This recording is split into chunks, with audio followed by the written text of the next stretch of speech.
이번 섹션에서는 사장 요소별 원가 계산을 단원 정리와 연습 문제 풀이를 집중적으로 해보도록 하겠습니다. 앞서 그 수업을 열심히 들었으면 거의 풀 수 있는 문제인데, 다만 이제 숫자가 나오는 문제들은 판서에 제약이 있어서 교수님이 말로 설명할 때 여러분들은 반드시 화면을 정지시켜 놓고라도 꼭 연필로 체크를 해가면서 연습 문제를, 그리고 계산기로 계산을 해서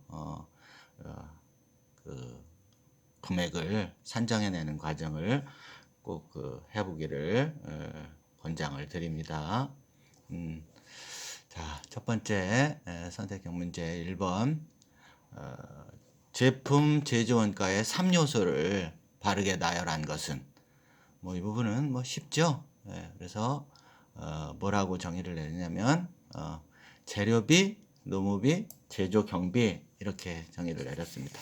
제품 제조원가의 3요소, 그러면은 재료비, 노무비, 경비, 이렇게 대답을 하시면 됩니다. 정의까지도 다 앞서 설명을 했기 때문에 여기서 길게 설명을 하지 않도록 하겠습니다. 자, 그 다음에 2번. 다음 중 제조원가에 포함될 금액은 얼마냐라는 겁니다. 제조원가는 앞서 설명한 대로 제품 제조와 관련되어진 원가입니다. 그래서 제조원가가 아닌 원가들을 뭐라고 불렀냐면 비제조원가라고 그랬어요. 판매비와 관리비라든가 영업 외 비용이라든가 법인세 비용이나 소득세 비용, 이런 애들은 비제조원가에 속합니다. 여기에 나와 있는 원가가 제품 생산하는 데 들어가는 것과 관련이 있는가를 살펴보면 되는 겁니다. 자, 그러면 재료비 하나씩 체크해 보죠. 당연히 제조원가겠죠. 그 다음에 생산감독자 급료, 제조원가입니다. 그렇죠? 자, 그 다음에 광고비 어떻습니까? 광고비가 제품 제조하는 것과는 관련이 없는 원가겠죠. 그래서 광고비는 판매비와 관리비에 속하므로 제조원가에 포함되지 않습니다. 다음 외주가공비 뭐라고 그랬습니까? 부품이나 부분품 이러한 것들을 외부에 주문 제작을 해서 외부로부터 사와서 부품이나 부분품을 제품을 만드는데 끼워 넣는 이런 것들이 외주가공비입니다. 제품 제조원가죠. 그 다음에 당월에 미지급한 임금. 자, 미지급했다고 하더라도 임금은 노무비에 해당이 돼서 당월 미지급 노무비니까 당월에 제조원가에 포함되어지겠습니다. 그 다음에 공장의 보험료, 공장, 그죠? 보험료인데 공장의 보험료 당연히 제조원가에 포함되어집니다. 기계장치 수선비 당연히 제조원가에 포함되어지겠어요. 이거 뭡니까?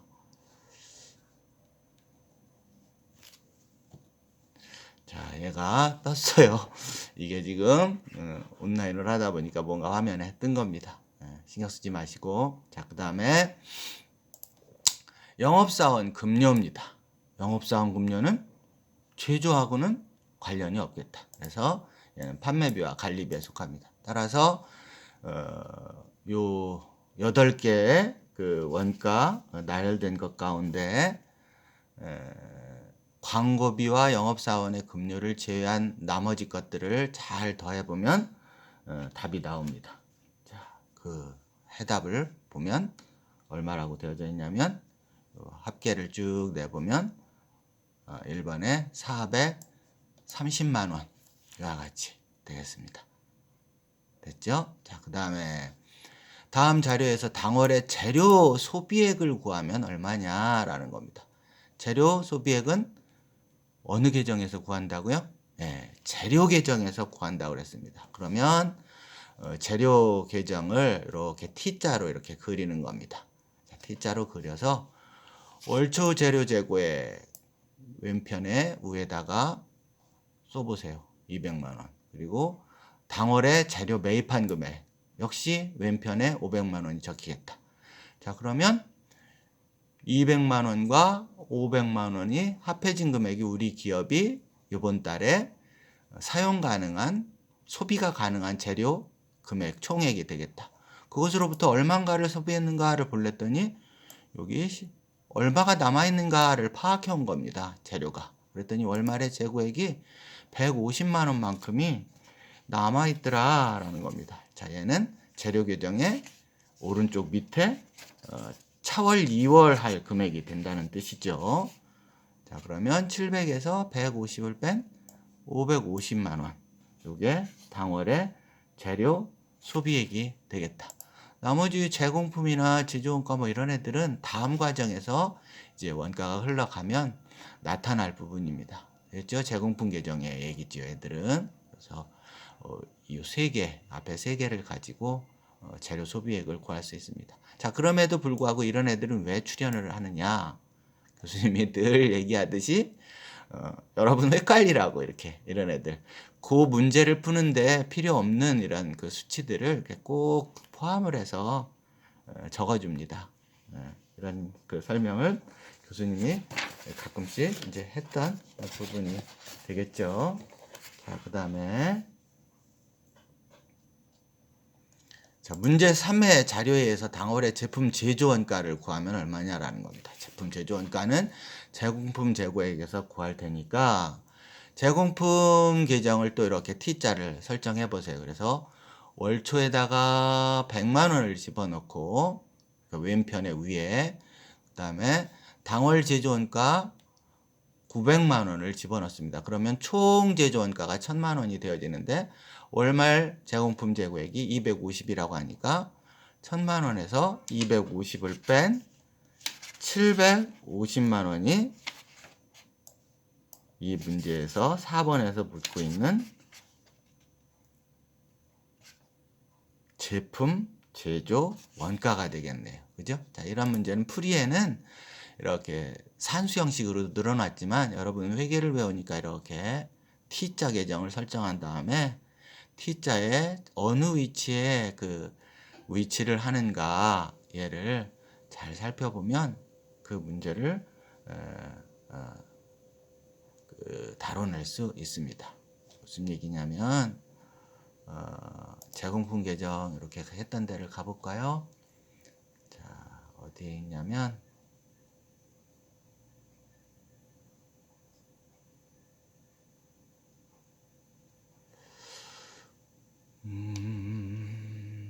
제공품 계정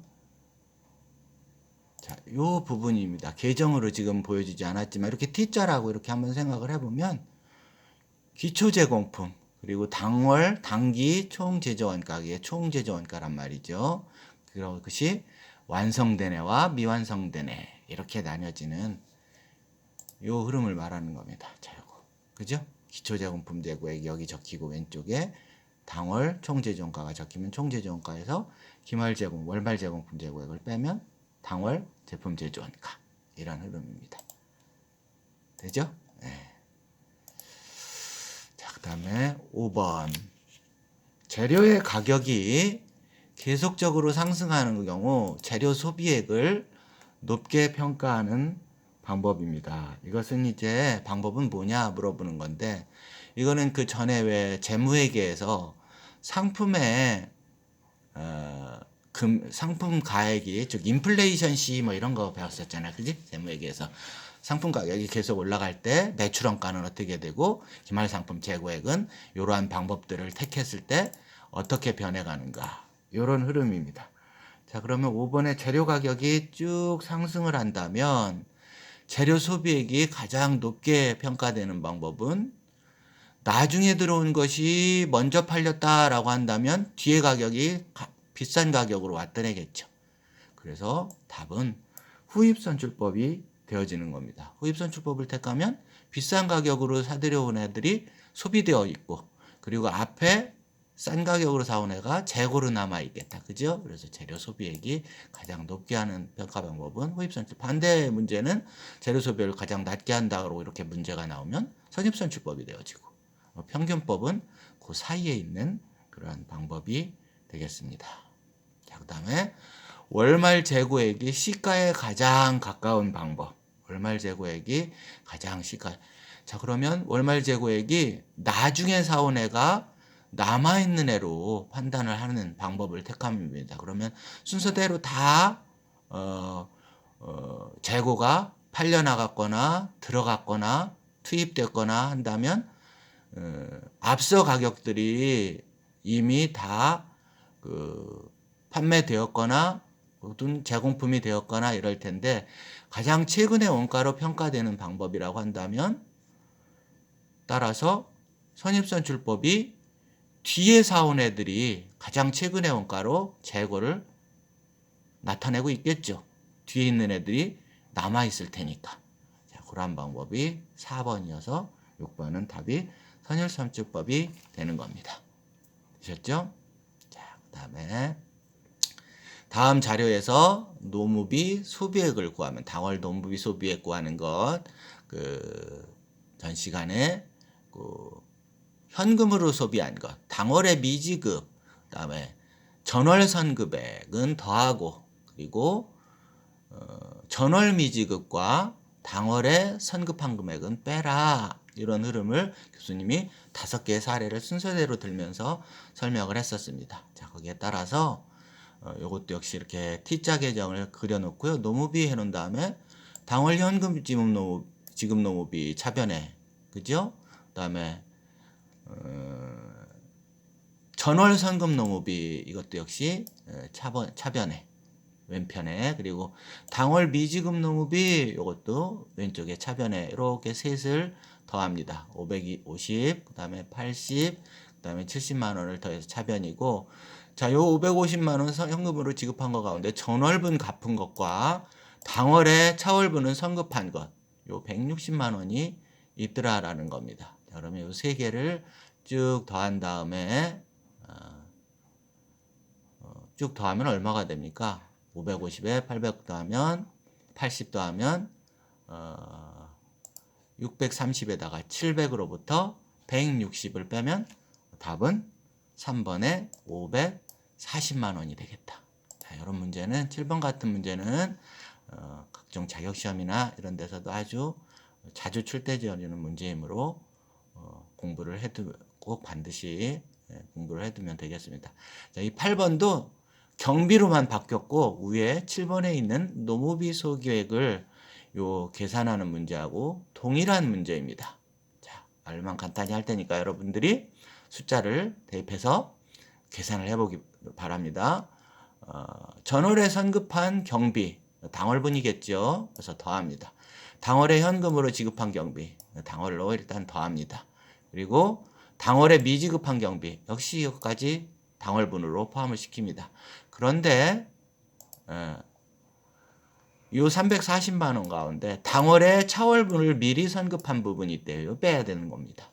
그리고 전월 미지급 경비를 갚고 있는 게 요 340만 원 중에 70만 원이 있다는 거. 요거 빼주는 겁니다.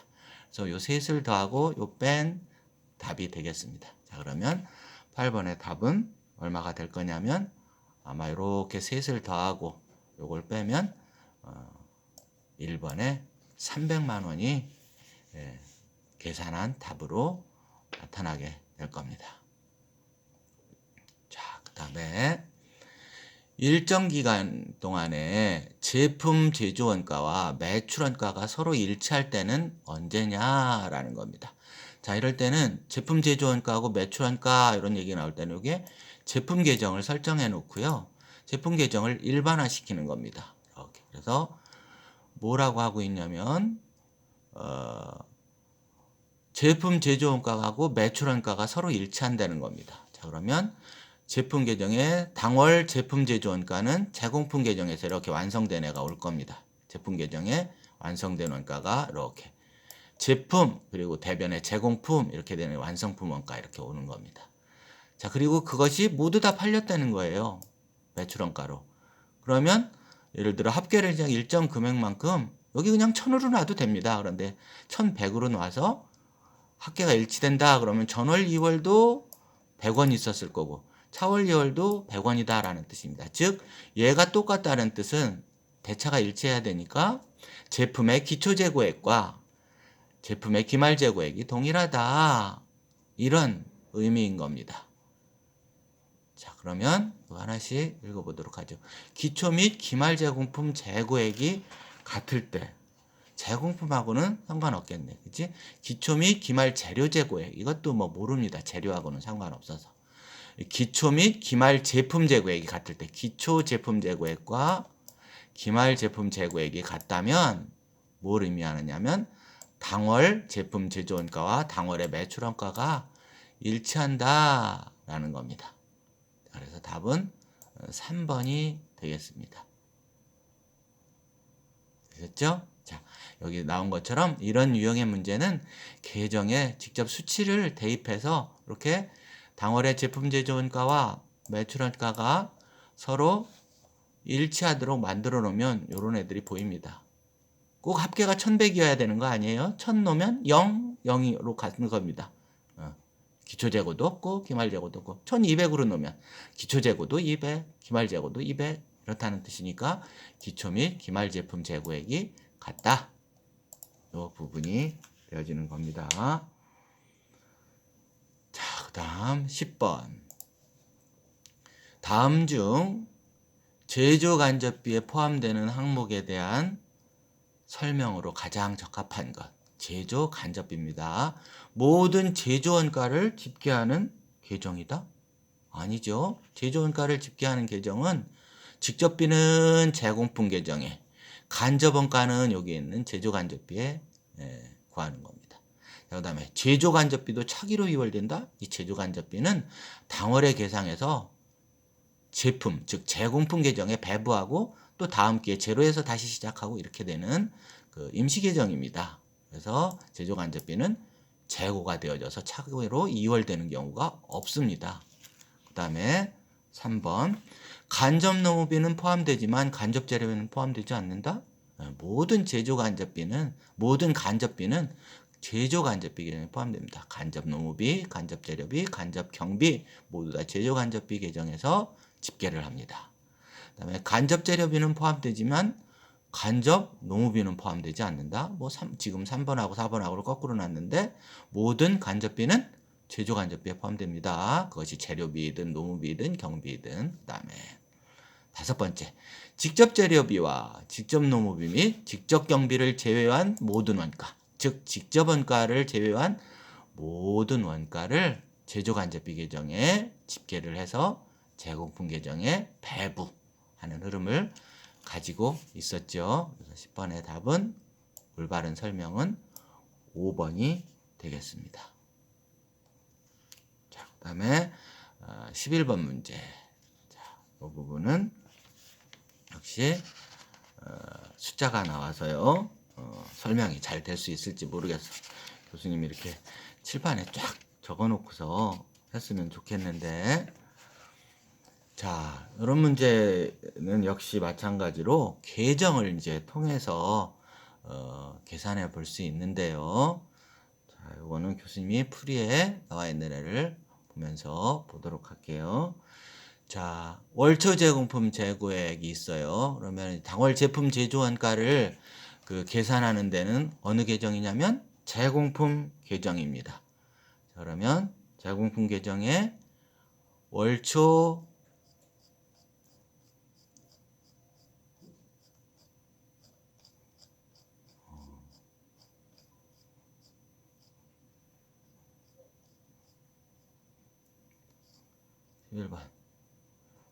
이렇게 해서 월초 제공품 전월 2월 이렇게 위치를 시키는 겁니다. 전월 2월. 되셨죠? 자, 여러분은 교수님이 여기를 보여줬으니까 휴대폰으로 이 화면을 이렇게 살짝 찍든지 해서 이제 다시는 여기 안 올 테니까 요 설명으로 다시 되돌아가 보도록 하세요. 자, 되돌아갑니다. 문제로.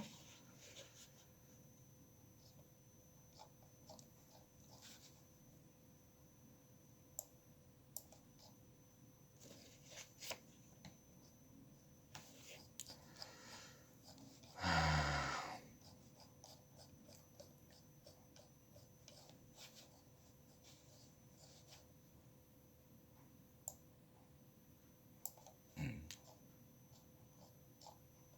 11번이었죠. 자, 11번 문제로 가면 여기서 이제 앞서 그 화면을 찍은 걸 보면서 답을 보면서 설명을 들으시면 되겠습니다. 자, 교수님도 책에 꼭 책을 보면서 책이 있으면 그 책을 이미 받았으면 책을 보시면 됩니다. 자, 그리고 반드시에는 T 계정을 그려서 A4 용지 혹은 노트에다가 여러분이 풀어보셔야 됩니다. 자, 월초 재고용품 재고액을 왼편에 놓고요. 전월 2월 금액이죠. 그다음에 재료비 이 부분을 이제 갖다 넣습니다. 당월 재료비 250만 원이 되겠죠. 그다음에 노무비입니다. 자, 노무비인데 이렇게 나와 있어요. 당월 현금 지급 노무비가 있고요. 당월 미지급 노무비가 있네. 그러면 어떻게 하라고 그랬어? 요 금액을 당월에 현금으로 지급한 노무비 당월분이고, 그다음에 당월 미지급한 노무비도 역시 당월분이라고 그랬어요. 전월 성금 노무비도 역시 당월분이라고 그랬죠. 그래서 이렇게 세 개가 더해진 금액이 250만 원이 당월에 그 계산해야 될 노무비가 되는 겁니다. 만약 여기에 전월 미지급 노무비가 있다 그러면 노무비 소비액이 빠져 있겠다. 그지? 빼야 되는 거예요. 한 것에서. 그런데 없으니까 당월에 현금으로 지급한 것, 당월에 미지급한 것, 그리고 전월에 당월분을 선급한 것, 요 세 개가 다 당월 노무비가 되는 겁니다. 되죠? 그 다음에 경비 지급액이 있어요. 당월에 경비를 지급한 금액 요 130만 원. 요게 다네. 그지?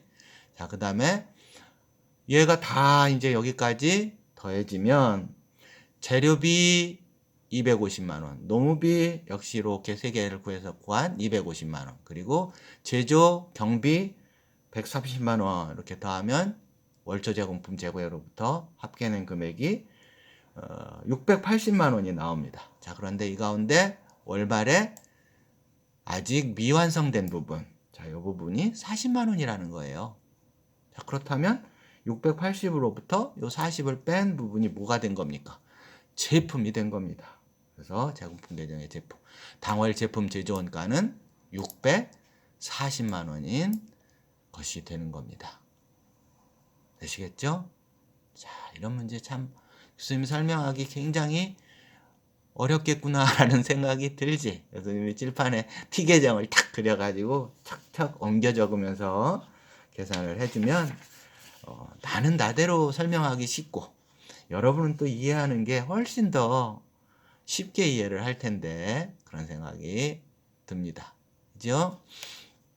자, 그 다음에 앞서 전에 나왔었던 문제하고 거의 비슷한 문제일 텐데 인플레이션 시 재료 소비액을 계산하는 방법 중 가장 보수적인 회계 처리 방법은 어떤 거냐라는 재료 소비액 가운데 인플레이션 가격이 올라가요. 그럼 비싼 가격으로 집어넣는 것이 보수적인 거겠지. 따라서 후입선출법, 얘가 재료가 나중에 사온 애가 비싼 애인데 비싼 애가 매출원가, 제품 제조원가에 산정이 될 테니까 매출원가가 비싸게 제품 제조원가가 비싸게 산정이 되면 당연히 매출원가도 커질 가능성이 있단 말이죠. 그래서 보수적인 회계 처리 방법은 인플레이션 시에 후입선출법이 되는 겁니다. 자, 얘는 재무회계에서 배웠었던 상품도 마찬가지죠. 그죠?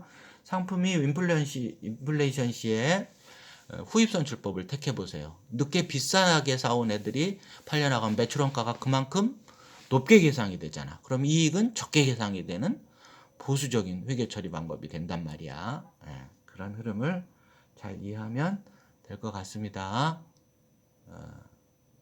자, 그 다음 13번 문제 하나 풀어보도록 하죠. 12번하고 연관이 있는 겁니다.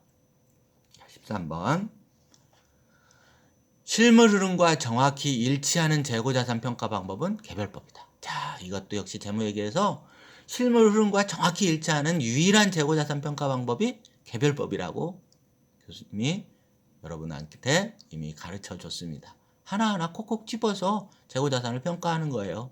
지금 남아있는 상품, 제품이 어떤 애가 남아있느냐. 그래서 어떤 애가 팔렸다라는 것을 정확히 실물 흐름대로 파악하는 방법이 개별법입니다. 정확하지만 어떻다 그랬어? 굉장히 번거롭고 실무 적용하기가 어렵다라는 얘기를 했었습니다. 그 다음에 기말 재고액을 현재 시가에 가장 가깝게 평가하는 방법은 선입선 기말 재고. 앞에 것들은 쭉 팔려나갔고 뒤에 가장 가까운 시기에 사온 애가 남아있도록 기말 재고액을 평가하면 그게 바로 선입선출법이겠지. 앞서 거는 팔려나갔거나 혹은 제공품에 갖거나 이렇게 되니까 처음 것들이 다 앞에 것들은 들어가고 남은 것이 뒤에 게 남아 있으니까 기말재고액이 현재 시가에 가장 가깝게 계상되겠네. 그다음에 인플레이션 시 선입선출법이 후입선출법보다 이익을 크게 계상하죠. 자, 12번에서 설명했었던 겁니다. 물가가 상승 중이면은 요게 앞에 것이 매출원가가 쌀 거 아니야? 그지? 후입선출법은 뒤에 매출원가가 클 것이고, 그러니까 이익을 선입선출법이 크게 계상하지. 그래서 반대로 설명하면 후입선출법을 택하면 보수적이다 이런 겁니다. 다만 인플레이션 시라는 요 전제가 반드시 있을 때 요 뒤에 설명이 맞는 설명인 거죠. 자, 그다음에 후입선출법은 매출원가를 시가에 가장 가깝게 적용하는 방법이다. 자, 후입선출법을 택하면 당연히 뒤에 왔던 애들이 뒤에 적용한 시가가 매출원가로 적용되니까 가장 시가에 가깝게 적용하는 방법 맞겠죠? 자, 그 다음에 13번 5번 인플레이션 시에 후입선출법이 선입선출법보다 재고자산가액을 크게 보고한다? 인플레이션 시 하면은 뒤에 게 먼저 팔려나갔어요. 그럼 앞에 게 싼 값인 건데 재고자산가액을 당연히 작게 보고하겠지, 선입선출법보다. 그지? 앞에 싼 값에 들여온 애들이 여기 남아있는데 후입선출법이 작게 보고하겠지. 5번이 틀린 설명인 겁니다. 틀린 설명. 자, 그 다음에 자, 이런 애들은 좀 넘어가도록 할게요. 자, 16번 보도록 하자. 16번 다음 중 당기의 노무비로 인식할 수 없는 것입니다. 인식할 수 없는 것. 이거 역시 앞서 전에 교수님이 그 사례로 설명했었고 이번 문제를 풀면서 숫자로 나왔었던 부분, 그런 것들을 잘 생각해서 그 답을 골라내 보시기 바랍니다. 1번 단기 노동에 대한 대가를 현금으로 지급한 단기분 현금으로 지급한 것 당연히 단기의 노무비입니다. 그다음에 단기에 노동한 대가를 차기로 미룬 경우 미지급했다는 뜻입니다. 단기분인데 단기 미지급 노무비 당연히 단기분이 되겠네. 그다음에 단기의 노동력 제공분을 전기에 미리 제곱한 경우 전월 선급금, 전기 선급분이라고 하죠. 당연히 단기분입니다. 그죠? 전기에 선급은 했더라도 단기 노동력 제공분 요게 중요한 거야. 발생주의 회계니까. 그치? 자, 그 다음에 단기의 노동력 제공분을 일부는 현금 지급하고 일부는 차기로 미룬 경우. 자, 이것도 역시 현금 지급 1번과 2번의 합이니까 당연히 단기의 노무비인 겁니다. 자, 그런데 단기에 현금으로 지급한 노무비가 전기의 노동력에 대해 전기에 미지급한 부분을 단기에 갚고 있는 것은 단기분이 아닌 것이야. 전기분으로 이미 노무비로 계상했고 다만 현금으로 지급하는 부분만 요번 기에 하고 있는 것이지. 요게 이제 발생주의인 겁니다. 자, 16번 같은 문제도 잘 익혀두었다가 후에 여러분들이 여타의 여러 그 자격시험을 공부할 때 여러분들이 꼭 이 부분을 놓치지 말고 풀어낼 수 있도록 이렇게 16번 같은 문제를 주시를 해서 공부를 해두시기 바랍니다. 자, 그 다음에 계속해서 이제 계산 문제들이 나오는데요. 자, 이렇게 쭉 가다가 계산 문제 풀이는 좀 부족한 부분이 있으면 여러분하고 이제 대면 수업을 하게 되면 한두 문제를 와서 꼭 다뤄주도록 할게요. 오히려 이런 그 단편적인 거 말고도 종합적인 문제를 반드시 다뤄야 됩니다. 그래서 그런 부분들이 이렇게 공부해서는 조금 모자라요. 물론 이제 공부를 열심히 하고 잘하는 사람들은 스스로 공부해도 또 이제 풀이가 되어지는 부분들이 있지만 또 어려움이 있을 겁니다. 교수님 설명을 들어야 되겠지. 자, 실사법에 의해서 후입선출법을 적용해서 월말재고액 구하면 자, 실사법이라고 한다면 여기 재고자산부터 먼저 구하는 겁니다. 이 2,700개가 남아있다는 거야. 그런데 후입선출법에 의한다고 하니까 이 2,700개 수량을 적용시키는데 어떤 애가 남아있는 거야.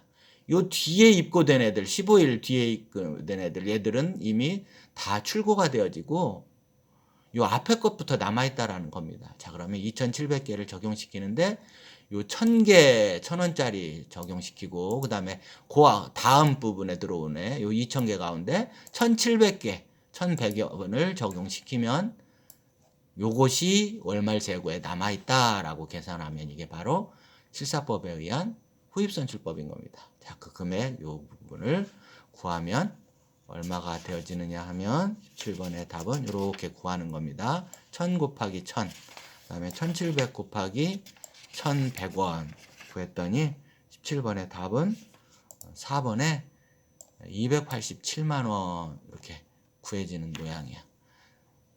자, 이 부분도 쭉 넘어가서 마지막 문제를 한번 풀어보도록 하겠습니다. 자, 21번. 다음 자료에서 단기에 발생한 노무비를 추정하면 얼마냐? 이 문제도 역시 계속 그 문제로 풀어왔었던 그러한 부분입니다. 자, 그래서 이거야말로 너무 복잡해서 이거 풀어질래나 모르겠네.